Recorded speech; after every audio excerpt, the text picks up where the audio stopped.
Bonsoir à tous, bienvenue dans le 7-8 Sport, l'émission consacrée à l'actualité sportive dans le département. Tout de suite, le sommaire de votre émission. Rugby, Plaisir a enregistré sa 9e victoire de la saison en Fédéral 3. Les Plaisirois se sont largement imposés à domicile contre Dunkerque sur le score de 41-5. Les détails dans ce magazine. Course à pied, la 8e édition du Bike and Run du Roi était organisée ce week-end à Versailles autour de la pièce d'eau des Suisses.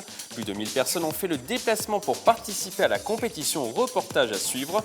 Football, l'équipe senior masculine d'Elancourt pointe actuellement à la 5e place du classement de 2e division de district à 3 points du leader. La montée est donc envisageable. Nous recevrons l'équipe dans quelques instants sur ce plateau. Et puis l'essentiel de l'actualité sportive du week-end dans le département. Nous parlons notamment du tournoi de boxe éducative qui s'est déroulé ce week-end à La Verrière.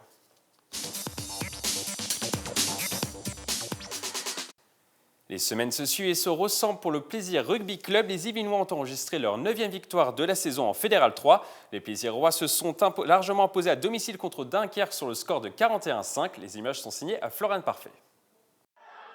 On ne les arrête plus. Plaisir, leader de la poule 1 de Fédéral 3 avant les fêtes, a conservé son trône. Les Yvelinois se sont largement imposés contre Dunkerque sur le score de 41-5. Une démonstration collective. On a eu des séquences de jeu qui étaient vraiment magnifiques collectivement et avec des essais au bout en plus. Donc ce qui commence à bien fonctionner, c'est ça. Et là, on en est un petit peu satisfait parce que on travaille pour ça, quoi. Les Plaisirois ont pourtant bataillé en première période. Le score n'était que de 14-5 à la pause. À la mi-temps, on s'est mis un petit coup de boost. On s'est dit que c'était important de montrer autre chose, de montrer un autre visage sur la deuxième mi-temps. Et du coup, chose qu'on a fait, on a resserré un petit peu tout ça sur la deuxième et ça a fait la différence sur le match, je pense. Avec cette performance, Plaisir affiche désormais un bilan de 9 victoires en 10 matchs disputés cette saison en Fédéral 3, un parcours qui devrait les propulser en Fédéral 2 l'année prochaine. Tous les dimanches, on a à cœur de prouver que on n'était pas en Fédéral 2 l'année dernière pour rien et on l'a dit, notre objectif c'est de remonter, donc il faut le prouver tous les week-ends. On reste très humble, un match de rugby, c'est un match de rugby. En aucun cas, on a la grosse tête. Plaisir se déplacera sur le terrain d'Évreux pour le compte de la 11e journée du championnat, une équipe que les Yvelinois avaient dominée 17-6 lors des phases allées. Si tout sourit à Plaisir, rien ne va plus pour Versailles. Les joueurs de la Cité Royale se sont lourdement inclinés ce week-end contre Épernay. Score final 33-13. Conséquence, Versailles est bon dernier de Fédéral 3 et la descente semble se dessiner. Le montage est signé Romain Ruspini.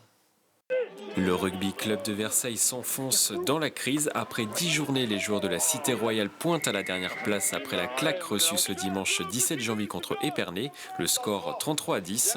Le club tente de trouver des explications. On a eu beaucoup de choses à la fois. On a eu des entraîneurs qui ont changé pour la 3e année consécutive. On a eu aussi un certain nombre de départs, pas liés à des crises entre les joueurs, mais des fins de cycle, des groupes qui commencent à changer qui veulent aller jouer ailleurs. Et en fait, on a perdu beaucoup d'avants et on a surtout recruté des trois quarts, donc il nous manque des avants et c'est compliqué. Malgré un bilan de 8 défaites en 10 matchs, 275 points encaissés et 6 points de retard sur l'avant-dernier, les Versaillais ont toujours une infime chance d'accrocher le maintien. On n'a pas le choix, de toute façon, faut pas qu'on reste à la dernière place, on doit sauver le club et voilà, on a tous les matchs retour pour pouvoir faire ce qu'il faut pour pouvoir au moins sortir de ces 2 places. Je pense que c'est jouable, oui. Honnêtement, oui, c'est jouable. On y reste tous les matchs retour à faire et il n'y a pas de raison, quoi. Voilà. On n'est pas encore mort, quoi. Prochain match pour Versailles le dimanche 24 janvier à 15h à domicile contre Boulogne-Billancourt. Sans doute la dernière cartouche des Versaillais pour éviter une descente après 9 saisons passées en Fédéral 3. Après une large page rugby, on passe au cyclisme sur piste. La 3e étape de la Coupe du Monde de cyclisme sur piste était programmée ce week-end à Hong Kong. Le trappiste Benjamin Thomas a brillé en remportant le scratch et la course au point. Lignemontain François Pervis a lui réussi son pari en s'inclinant en demi-finale de vitesse individuelle. Chez les filles, la plaisiroise Sandy Claire a terminé à la 6e place de la vitesse par équipe avec sa coéquipière Olivia Montauban. Nous avions justement rencontré la pistarde de l'équipe de France juste avant l'épreuve. Nous sommes avec la plaisiroise Sandy Claire, championne d'Europe de vitesse en 2010, multiple championne de France. Là, nous sommes à quelques semaines des championnats du monde qui se dérouleront à Londres du 2 au 6 mars. Est-ce que vous êtes prête, tout simplement, Sandy ? Prête, c'est un grand mot. Je dirais que pour l'instant, il y a d'abord une dernière étape plutôt avant les mondiaux, c'est la Coupe du Monde la semaine prochaine. Donc on va d'abord faire cette étape et puis après on finalisera la préparation après la Coupe du Monde. Donc je serai prête pour les championnats du monde, mais pour l'instant on ne peut pas dire que je suis prête. Et quelles seront du coup les prochaines étapes là, jusqu'au championnat du monde? Vous allez vous préparer peut-être physiquement encore plus pour être le plus performante possible? Oui, mais en fait tout au long de la saison, donc, la forme arrive crescendo parce que bon, on ne peut pas être en forme tout au long de la saison et j'allais dire on ne peut pas être en forme olympique tout le temps, mais donc voilà, c'est vraiment crescendo. Après il y a des étapes comme les Coupes du Monde où il faut être quand même un minimum en forme parce qu'il y a beaucoup de concurrence, donc c'est important d'être un minimum compétitrice sur ces échéances. Et il y a une grosse base de musculation, peut-être de travail physique là ces dernières semaines? C'est comme toute la saison qu'on a pu faire. Oui, il y a de la musculation. On va un peu l'atténuer en arrivant sur les mondiaux. Mais pour l'instant, voilà, on est encore dans une phase de travail. Les Coupes du Monde, c'est vraiment des étapes. C'est important de ne pas les rater. Mais il ne faut pas oublier que l'objectif principal reste les mondiaux et cette année, les Jeux aussi derrière. Les dernières étapes de Coupe du Monde ne se sont pas très bien passées. Par exemple, en Nouvelle-Zélande, ça ne s'est pas très bien passé pour vous, hein? Non, c'était un peu difficile, compliqué. voilà, un peu compliqué. J'ai eu une grosse période de fatigue avant, donc voilà, il faut le temps de se remettre de tout ça. C'est pas facile, ça revient pas en un claquement de doigts et ça revient pas non plus en 2 entraînements. Donc voilà, là, je recommence à faire quelques chronos. C'est pas encore mes meilleurs chronos, mais ça remonte, donc c'est de bon augure pour la suite. Et finalement, dans une année olympique, comment on la prépare? Est-ce qu'on vise absolument les Jeux olympiques ou est-ce qu'on vise les championnats du monde, d'autres étapes tout au long de la saison? Ou est-ce que voilà, on se focalise que sur les Jeux olympiques? En fait, pour aller aux Jeux olympiques, il faut passer par des épreuves de sélection. Donc, c'est les Coupes du Monde, les Championnats du Monde et les Europes. Donc, il ne faut pas les oublier parce que si on ne les fait pas, on ne marque pas de points, donc on ne part pas aux Jeux. Donc voilà, c'est un peu particulier cette saison parce que voilà, il faut avoir évidemment l'objectif des Jeux en tête, ça doit être le plus gros, mais à côté de ça, il ne faut pas oublier les étapes qu'il peut y avoir avant. Et dans ce groupe France, chez les filles, ça se passe comment là en ce moment? L'ambiance est au beau fixe? Ah oui, non, mais l'ambiance... Il y a un seul objectif, c'est les Jeux olympiques, Oui, les grosses échéances. Oui, en fait, on est tout ensemble parce que la vitesse par équipe va qualifier la vitesse par équipe plus 2 individuels en vitesse et en kérine. On peut également y aller en individuel, mais en tout cas pour ma part, je suis trop loin dans les classements. Donc moi, voilà, je vise la vitesse par équipe avec mes coéquipières et on a tout intérêt à être main dans la main parce qu'on se sert l'une de l'autre pour nous qualifier en fait. Donc c'est important qu'on s'entende bien et qu'on aille toutes dans le même sens. On parle beaucoup en ce moment des garçons, de François Pervis, de Grégory Boger, enfin de toute l'équipe de France masculine, mais l'équipe de France féminine peut ramener aussi une médaille aux Jeux olympiques. À l'heure actuelle, il faut être honnête, compliqué. c'est compliqué. Là, par rapport aux sélections, il faut rentrer dans les 5 meilleures européennes par équipe. On est 5e, donc rien n'est joué, rien n'est gagné, rien n'est perdu. Mais voilà, pour l'instant, c'est vrai qu'il faut être honnête, une médaille, ce serait un peu visé haut, mais voilà, on a d'abord comme objectif de se qualifier pour les Jeux, et puis une fois qu'on sera qualifié, ce sera un autre objectif. Donc là, peut-être ramener une médaille. Bon, après, on n'y va jamais pour perdre, hein, mais voilà, il faut être honnête et conscient de ce qu'on peut faire ou pas. Et comment expliquez-vous justement cette différence entre les garçons et les filles? Est-ce que, je sais pas, il y a des petits détails qui font la différence chez les garçons, peut-être que vous n'avez pas chez les filles, ou c'est tout simplement les groupes qui ne sont pas du même niveau, tout simplement?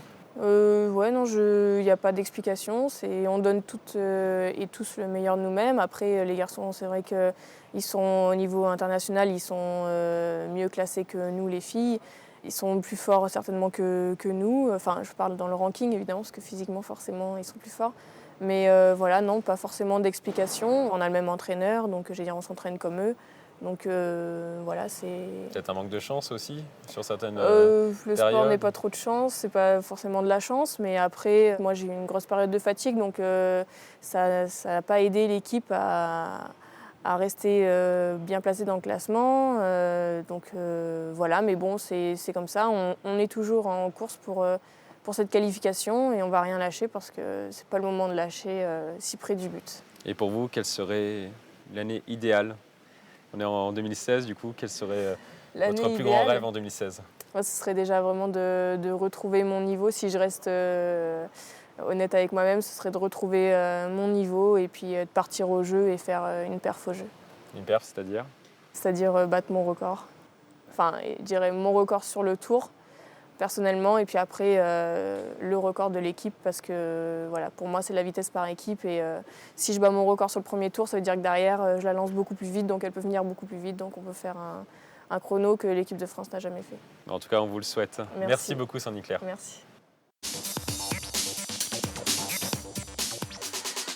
Avant de parler football avec nos invités du jour, on parle running. La 8e édition du Bike and Run du Roi était organisée ce week-end à Versailles autour de la pièce d'eau des Suisses. Plus de 1000 personnes ont fait le déplacement pour participer à la compétition. Une épreuve qui s'est déroulée sous la neige. Les images sont signées Florian Parfait. C'est désormais une tradition à Versailles. La 8e édition du Bike and Run du Roi s'est déroulée ce dimanche 17 janvier autour de la pièce d'eau des Suisses. Au programme, un parcours de 12,8 km. Un parcours qui allie à la fois des zones techniques et des zones un peu pointues. Donc il vaut mieux être entraîné. Il y a pratiquement 13 km à faire, ce qui peut paraître peu, mais qui, lorsqu'on a fait l'effet,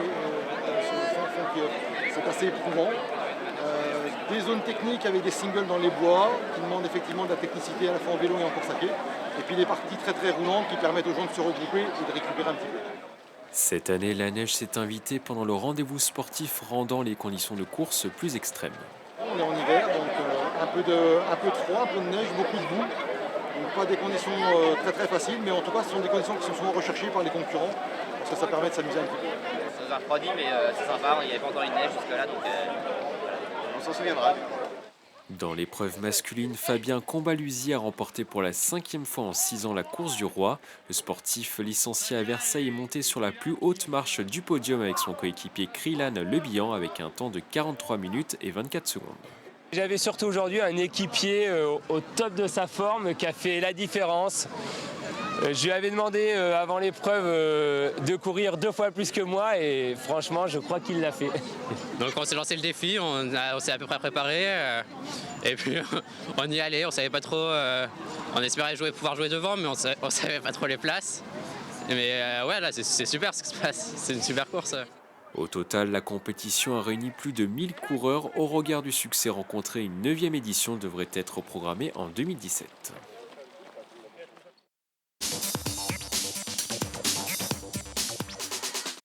On continue donc ce magazine par du football. L'équipe senior masculine d'Elancourt pointe actuellement la 5e place du classement à 3 points de la première place.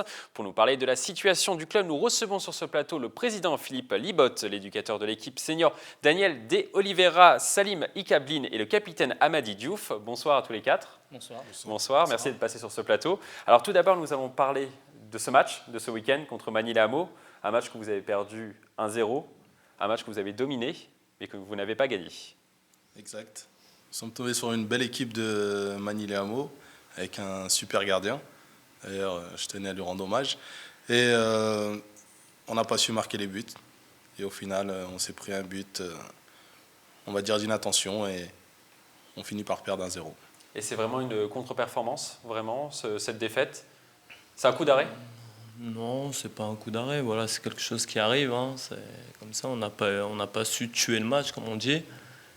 Et donc, voilà quoi, ça arrive, ça fait partie du football.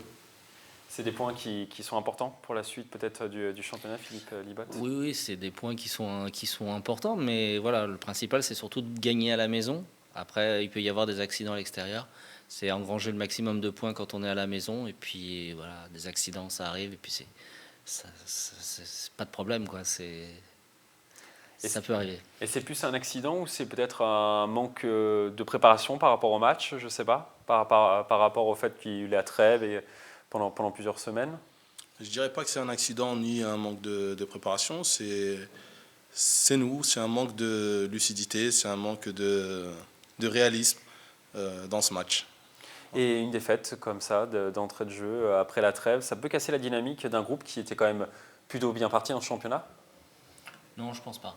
Je pense pas. Le groupe a l'air d'être bien ensemble. Je vois les garçons qui viennent à l'entraînement, ils sont contents d'être là. On a changé le coach et ça marche plutôt bien. Il y a une bonne ambiance, je trouve. Donc non, la dynamique, elle va revenir. Et puis voilà, quelques matchs, et puis des bons entraînements, et puis c'est reparti. Vous confirmez? Tout à fait. Ce qui dit le président, c'est l'objectif du club. On veut monter cette année. Je dis n'importe quoi. Vous allez monter du coup cette année, c'est l'objectif en tout cas. C'est l'objectif, on veut monter cette année et on va faire tout notre possible pour monter cette année, mais c'est pas gagné d'avance. Il faut travailler pour ça à l'entraînement. Donc sur le plan du jeu, vous avez marqué 20 buts depuis le début du championnat. Vous en avez encaissé 19. Par contre, vous êtes une équipe du coup plutôt équilibrée peut-être. C'est ça l'objectif de votre plan de jeu en tout cas sur l'équipe? Non, du tout. Notre plan de jeu, en fait, c'est de marquer des buts et de ne pas en prendre. Sauf qu'à chaque fois, on réussit à prendre des buts sur des fautes d'inattention. Et on peut en vouloir qu'à soi-même, en fait. Et donc, c'est pas un jeu plutôt porté vers la défense, peut-être? Du tout, non. On essaye d'aller vers l'avant tout en faisant du jeu, parce que j'ai de la chance d'avoir des joueurs techniques dans mon équipe. Donc, en profiter, faire du jeu et faire du jeu vers l'avant, tout en conservant le ballon. Donc, vous avez marqué 20 buts. Il y en a 17 qui ont été marqués du coup, par notre invité qui est présent en ce moment. 17 buts vous avez marqué, vous êtes en pleine réussite cette saison. Oui, c'est grâce à mes coéquipiers qui me font briller. Et ils me font la passe au bon moment et moi, je ne me pose pas de questions devant le but. Je tire et ça fait but pour nous et je ne me prends pas la tête. Philippe Libotte, c'est un petit peu votre Zlatan, hein, c'est ça? Oui, en quelque sorte, c'est bien. Non, mais un attaquant faut qu'il marque des buts, donc c'est très bien. Et puis c'est très bien, ça fait de la confiance et puis c'est une très très bonne chose pour l'équipe. Bon, c'est vrai que il est là, donc c'est très bien. Et puis il y a les équipiers qui lui donnent les ballons qu'il faut, donc c'est très bien. Vous voulez rajouter quelque chose? J'aimerais rajouter quelque chose, c'est qu'il marque ses buts parce qu'il fait preuve de sérieux à l'entraînement et il est un total de 100% de présence à l'entraînement. Il y a également Salim aussi qui a marqué quelques buts cette saison, 7 buts je crois, si mes statistiques sont bonnes. Toute compétition avec les matchs de coupe, j'en mets 2 en championnat, je suis à 7 passes décisives que je mets à mon attaquant, à Madi. Donc ça fait plaisir quand on met une passe décisive et que l'attaquant il marque. Et là quand je vois il a 17 buts, ça fait plaisir parce qu'il soulage toute l'équipe. Comme on en parlait, voilà, on a un groupe et ce qu'on veut c'est former un groupe, c'était l'objectif du président.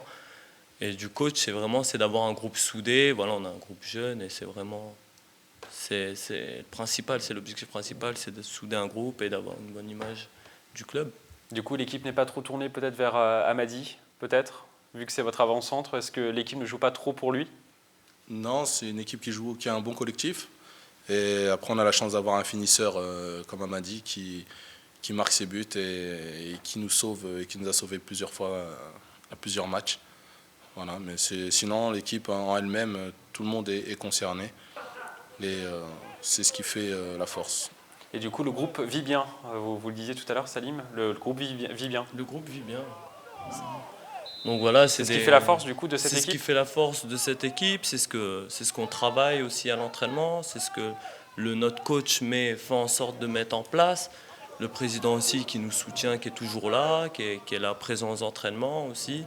Donc c'est ce qu'on travaille. Donc voilà, il y a le championnat à côté, et il y a les entraînements de l'autre. C'est le groupe, c'est ce qu'on veut, c'est ce qui fait la force d'une équipe, comme le coach le disait.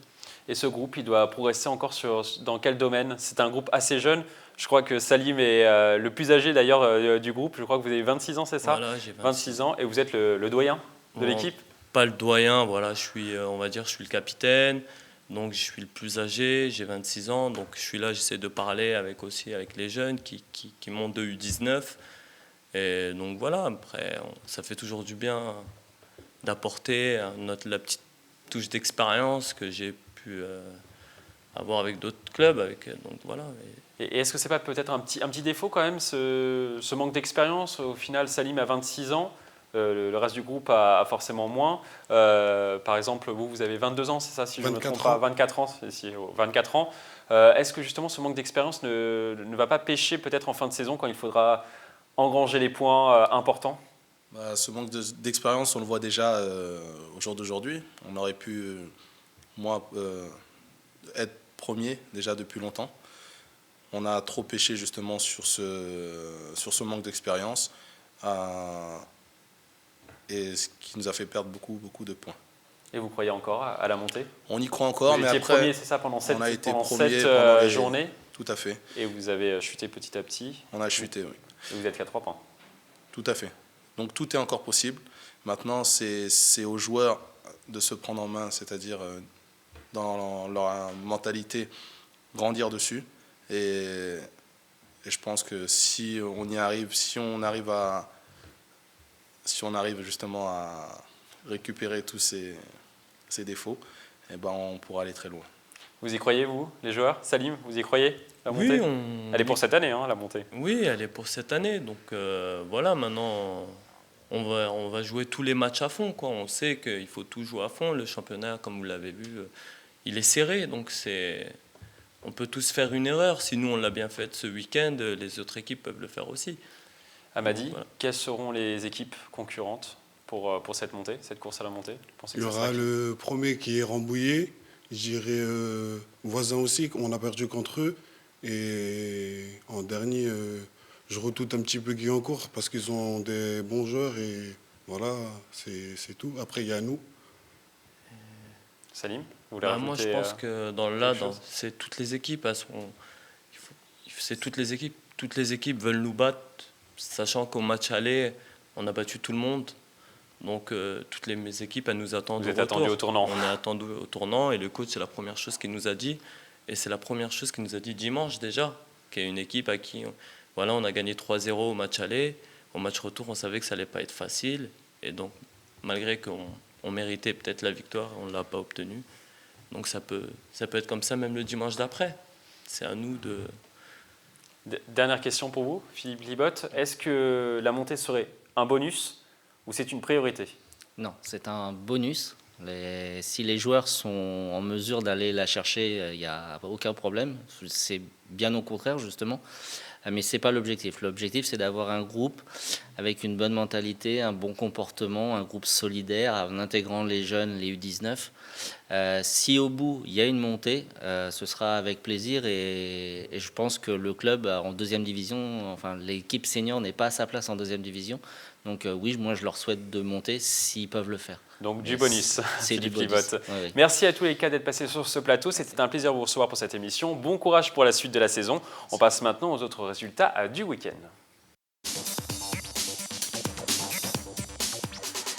On commence cette rubrique résultats par du basket. Trappes n'en finit plus de gagner en National 3 masculine. Les hommes de Mostafa El Hafidi se sont imposés sur leur parquet dans le derby contre Marly-le-Roi. Le score est sans appel, 78-67. Au classement, les trappistes emmenés par le pivot Joey Cassius et le meneur Abgué Barakaou remontent doucement. Les Saint-Quentinois sont désormais à la 6e place avec un bilan de 6 victoires et 6 défaites depuis le début de la saison. Prochain match pour Trappes samedi prochain sur le terrain de Viry-Châtillon. On continue par de la boxe. Le Boxing Club de la Verrière a organisé ce week-end les championnats départementaux de boxe éducative ASSO. Le club a totalisé à cette occasion 13 champions départementaux sur les 15 engagés. Sabi Duic a remporté son combat en moins de 51 kg. Chez les garçons, son frère Jordan a remporté la victoire en s'imposant dans la catégorie des moins de 86 kg. La Verrière organisera les championnats d'Île-de-France cadet dans 3 semaines. On passe au handball. Rien ne va plus pour les féminines de Montigny-Bretonneux. Les filles coachées par Philippe Létrange se sont inclinées à l'extérieur sur le terrain de Landy-Lampol. Le score est très sévère pour les Yvelinoises, 27-17. Au classement, Montigny sombre et s'éloigne un peu plus du maintien en National 1. Les Îles-Montaines sont dernières du championnat avec seulement 2 matchs gagnés en 12 journées. Le prochain match contre Nantes à domicile, une rencontre programmée le 6 février, s'annonce capitale. Enfin, on termine ce magazine par du rugby. Le Sky affiche toujours 100% de victoires en promotion d'honneur. Les Saint-Quentinois se sont imposés sur leur terrain 7-3 dans le derby yvelinois contre l'entente Le Chesnay La Selle-Saint-Cloud. Une victoire au forceps qui fait le bonheur du Sky au classement. Les hommes coachés par Thomas Payen sont toujours premiers avec 5 points d'avance sur le deuxième Clermont. C'est la fin de ce 7-8 Sport. Merci de l'avoir suivi. On se retrouve lundi prochain pour un nouveau magazine. D'ici là, passez une excellente semaine sportive. Très belle soirée sur TV Fil 78.